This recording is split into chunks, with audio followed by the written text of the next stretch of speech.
Olá, que a paz do Senhor esteja com você. Existem assuntos espirituais que muitas pessoas tratam como brincadeira, curiosidade ou simples entretenimento.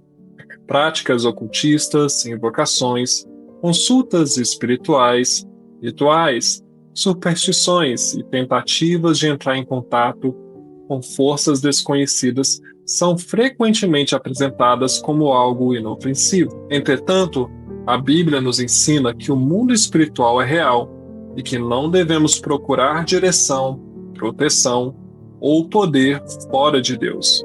Ao mesmo tempo, precisamos tratar esse assunto com equilíbrio e responsabilidade.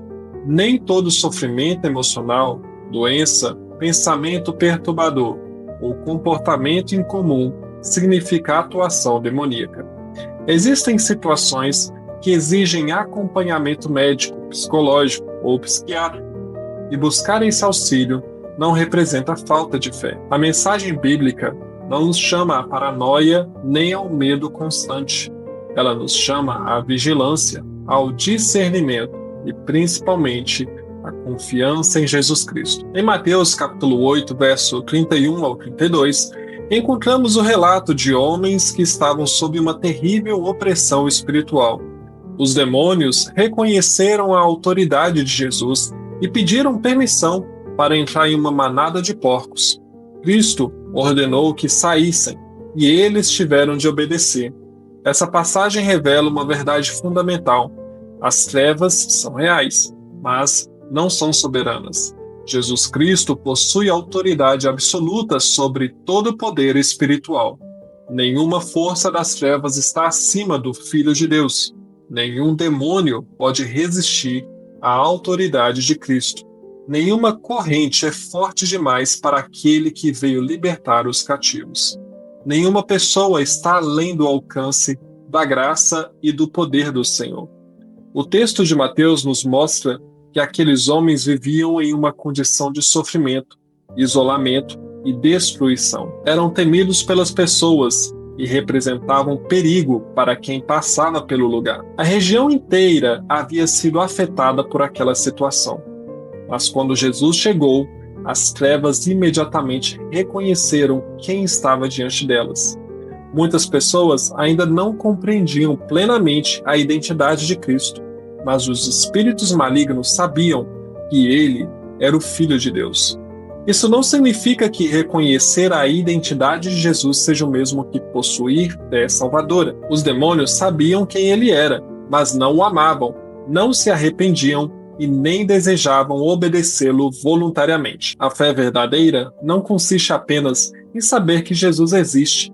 Ela envolve arrependimento, confiança, submissão e entrega. Podemos conhecer histórias bíblicas, repetir versículos e até acreditar intelectualmente na existência de Deus, mas ainda assim manter o coração distante. Cristo não quer apenas ser reconhecido como alguém poderoso. Ele deve ser recebido como Senhor e Salvador. Quando Jesus deu a ordem, os espíritos tiveram de sair. Isso mostra que a libertação não ocorreu pela força daqueles homens, pela capacidade das pessoas ao redor ou por algum ritual humano. A autoridade estava em Cristo. O Evangelho nos ensina a não confiar em amuletos, objetos, fórmulas, superstições ou práticas místicas. Nossa segurança não está em repetir palavras como se fossem encantamentos, mas em pertencer a Jesus, permanecer em sua palavra e viver debaixo de sua direção. Existem pessoas que, por curiosidade, medo ou desejo de controlar o futuro, procuram práticas espirituais contrárias à palavra de Deus. Algumas querem saber antecipadamente o que acontecerá. Outras procuram proteção contra inimigos. Algumas desejam poder, prosperidade ou respostas rápidas. Outras entram nesses caminhos apenas por diversão, sem imaginar as consequências espirituais e emocionais que podem surgir. A Bíblia, porém, nos chama a buscar somente o Senhor. Quando procuramos direção em forças espirituais que não vêm de Deus, estamos afastando nossa confiança do Criador e colocando-a naquilo que não pode salvar. O inimigo costuma apresentar a desobediência como liberdade.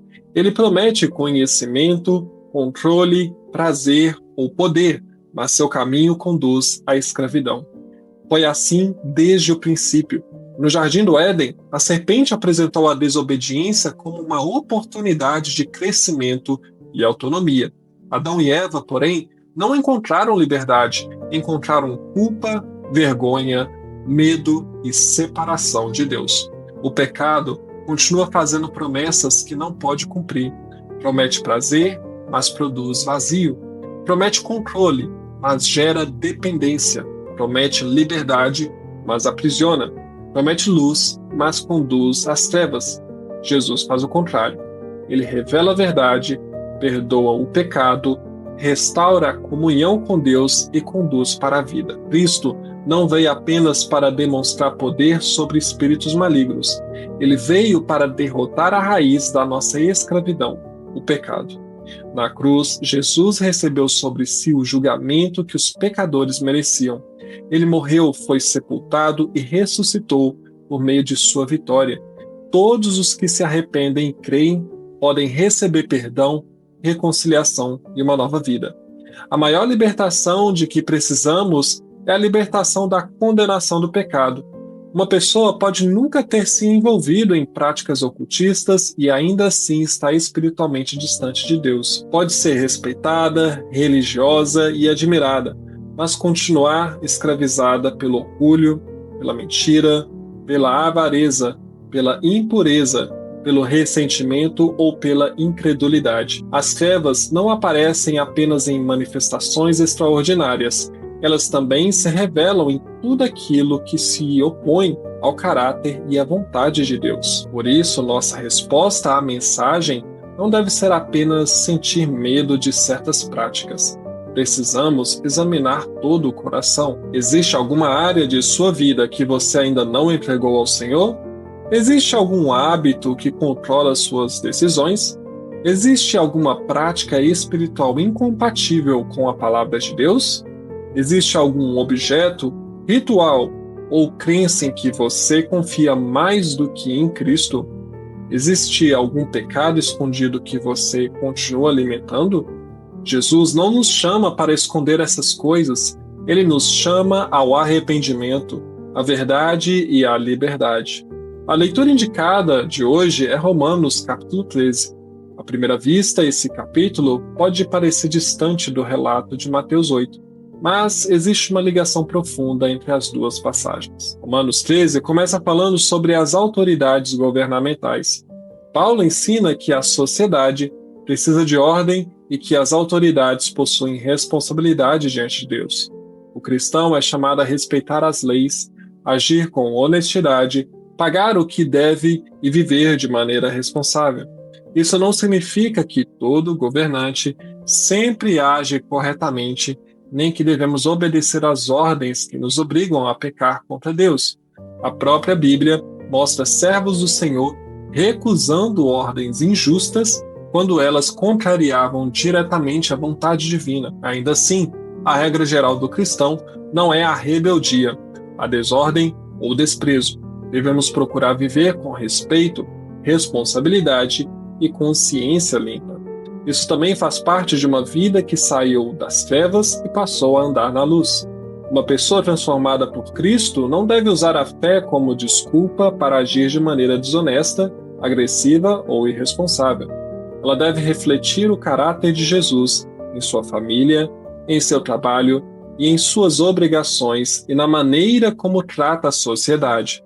Romanos 13 também ensina que não devemos permanecer em dívida com ninguém, exceto na dívida permanente do amor.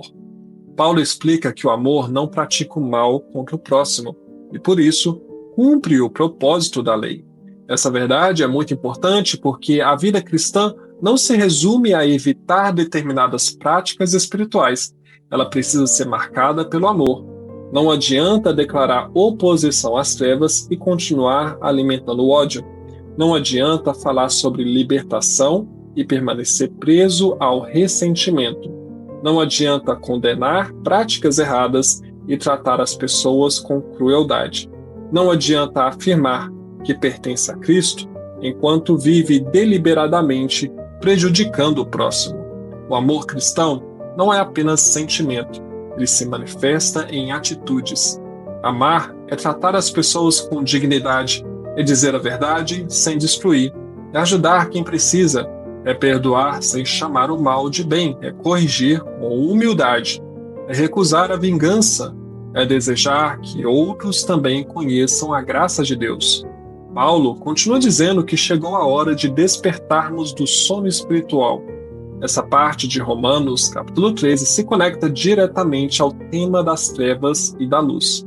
Muitas pessoas são acordadas fisicamente, mas adormecidas espiritualmente. Elas trabalham, planejam, compram, divertem-se e seguem suas rotinas, mas não percebem a condição do próprio coração. Vivem como se não fossem prestar contas a Deus, adiam o arrependimento, ignoram os alertas da palavra, tratam o pecado como algo pequeno, confiam que sempre haverá tempo para mudar. Paulo nos chama a despertar. A vida é breve, a volta de Cristo se aproxima, a eternidade é real. Não podemos continuar tratando nossa vida espiritual como algo secundário. Romanos 13 nos orienta a abandonar as obras das trevas e vestir as armas da luz. Isso significa rejeitar uma vida dominada pelo pecado e assumir uma postura ativa de fé, verdade, pureza e obediência. Não vencemos as trevas apenas dizendo que somos contra elas. Precisamos viver na luz. A luz revela aquilo que estava escondido. Ela confronta a mentira. Ela mostra o caminho. Ela permite que vejamos nossa real condição. Quando a palavra de Deus ilumina nosso coração, muitas coisas que antes pareciam normais começam a ser reconhecidas como perigosas. Passamos a perceber atitudes, relacionamentos, hábitos e escolhas que precisam mudar.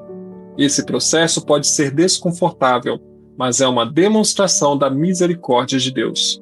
O Senhor revela para restaurar, confronta para libertar, corrige para conduzir a vida. Romanos 13 termina com uma ordem muito poderosa. Devemos nos revestir do Senhor Jesus Cristo e não alimentar os desejos da natureza pecaminosa. Revestir-se de Cristo significa permitir que seu caráter seja visto em nós. Significa pensar, falar e agir de maneira coerente com aquele a quem pertencemos. Não basta remover determinadas práticas, precisamos preencher nossa vida com a presença, a palavra e a vontade de Deus. Uma casa vazia continua vulnerável. Da mesma forma, abandonar um pecado sem cultivar comunhão com Cristo pode deixar o coração exposto a novas formas de escravidão. Por isso, não basta dizer, vou parar com isso.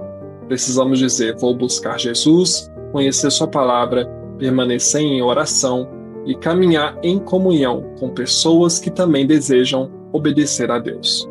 A liberdade cristã não é apenas deixar alguma coisa para trás, é começar uma nova caminhada com Cristo. Existem princípios importantes que podemos colocar em prática. O primeiro é não brincar com aquilo que a Bíblia chama de trevas. Não transforme em entretenimento práticas que conduzem à confusão espiritual. Evite rituais, invocações e tentativas de buscar orientação em fontes contrárias à palavra de Deus. O segundo princípio é colocar toda a confiança em Jesus. Objetos, amuletos, superstições e fórmulas não possuem poder para salvar. Cristo é suficiente. O terceiro é examinar o coração. Não devemos observar apenas pecados considerados extraordinários. Orgulho, mentira, inveja, avareza, impureza e falta de perdão também precisam ser confessados. O quarto princípio é alimentar a vida com a palavra de Deus. Quanto mais conhecemos a verdade, mais preparados estamos para reconhecer o erro. O quinto é cultivar uma vida de oração. A oração não é uma fórmula mágica, é comunhão com Deus, dependência e entrega. O sexto princípio é viver com responsabilidade.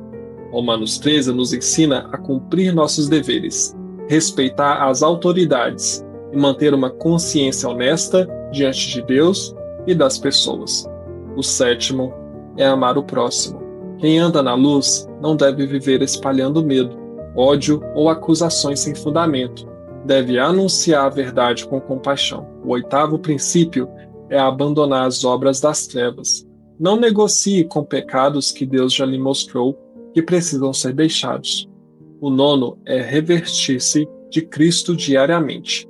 Comece o dia buscando a presença de Deus, medite na palavra, vigie seus pensamentos e peça ao Espírito Santo que governe suas atitudes. O 10º princípio é buscar ajuda responsável quando necessário. Caso você esteja enfrentando sofrimento emocional intenso, ouvindo ou vendo coisas que outras pessoas não percebem, sentindo medo constante ou tendo pensamentos que colocam você ou outras pessoas em risco, procure também ajuda médica ou psicológica qualificada. Buscar tratamento não significa rejeitar a fé. Deus pode cuidar de nós por meio da oração, da comunidade cristã e também dos profissionais preparados para tratar nossa saúde. Talvez você tenha se envolvido com práticas espirituais que hoje trazem medo, culpa ou confusão. Talvez tenha participado por curiosidade, pressão de outras pessoas ou desejo de encontrar respostas. Não permaneça escondido. Leve tudo diante de Deus. Afaste-se dessas práticas. Converse com uma liderança cristã madura e equilibrada, que seja fiel à Bíblia e não explore seu medo. Não entregue dinheiro a pessoas que prometem libertações mediante pagamentos, objetos ou rituais secretos.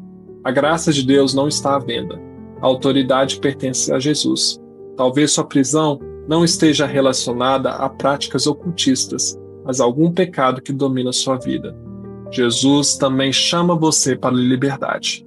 Ele não veio apenas para melhorar alguns comportamentos. Veio para dar um novo coração, reconciliar pecadores com Deus e conduzir aqueles que creem para uma nova vida. A pergunta central não é apenas: você acredita que as trevas existem? A pergunta é: você pertence a Jesus Cristo? Você já reconheceu os seus pecados? Já se arrependeu sinceramente? Já confiou na morte e na ressurreição de Cristo como sua única esperança de salvação? Já entregou a Ele o governo da sua vida? Cristo é mais poderoso do que as trevas, mas não devemos desejar apenas seu poder. Precisamos desejar sua presença, seu perdão e seu senhorio. Não procure Jesus apenas porque deseja alívio. Procure porque Ele é o Filho de Deus, o Salvador, o único caminho para o Pai. E caso você já pertença a Cristo, não viva dominado pelo medo. Vigilância não é pânico. Discernimento não é paranoia. Fé não é enxergar demônios em todos os problemas. O cristão deve conhecer a realidade espiritual, mas seus olhos precisam permanecer firmados em Jesus. Ele venceu o pecado, venceu a morte, possui toda a autoridade, está com seu povo. Nada pode separar os que estão em Cristo do amor de Deus. Para compreender melhor esta mensagem, convido você a ler Mateus 8, especialmente os versículos 28 a 34 e Romanos 13, completo na Bíblia. Leia com atenção e oração. Observe a autoridade de Jesus sobre as trevas. Reflita sobre o chamado para viver com responsabilidade, amor e pureza. E permita que a palavra mostre quais obras da escuridão precisam ser abandonadas e em quais áreas você precisa se revestir mais profundamente do caráter de Cristo. Agora feche seus olhos e ore comigo. Senhor Deus, eu me coloco diante de Ti e reconheço que somente o Senhor é digno de toda a minha confiança. Perdoa-me por todas as vezes em que busquei direção, proteção ou satisfação longe de Ti. Renuncio a toda prática contrária à Tua palavra e peço que conduza minha vida na verdade. Senhor Jesus, eu creio que o Senhor morreu pelos meus pecados e ressuscitou. Reconheço Tua autoridade sobre toda a força das trevas e entrego minha vida ao Teu governo. Perdoa meus pecados, purifica meu coração Liberta-me de tudo aquilo que tem me afastado de Deus. Ajuda-me a abandonar as obras das trevas e a caminhar na luz. Reveste-me do caráter de Cristo. Ensina-me a viver com verdade, pureza, responsabilidade, humildade e amor. Guarda minha mente, minhas escolhas, minha casa e minha família. Concede-me discernimento para não brincar com aquilo que é espiritualmente perigoso, mas também livra-me do medo exagerado e das acusações sem fundamento. Ajuda-me a manter os olhos firmados em Jesus. Fortalece aqueles que enfrentam opressão, culpa, medo e escravidão. Conduza cada pessoa à ajuda espiritual madura e, quando necessário, ao acompanhamento profissional responsável. Que o Evangelho alcance aqueles que ainda vivem distantes de ti. Que muitos despertem do sono espiritual, abandonem o pecado e recebam a salvação oferecida em Jesus Cristo. Eu entrego o meu presente, meu futuro e todo o meu ser em tuas mãos. Em nome de Jesus. Amém. As trevas são reais, mas não possuem a palavra final. Jesus Cristo tem toda a autoridade e poder para libertar, perdoar e conduzir para a luz aqueles que confiam nele. Se esta mensagem te edificou, por favor, inscreva-se, compartilhe, curta e comente. E para não perder as próximas mensagens, clique no link na descrição para entrar para o nosso grupo. Deus te abençoe.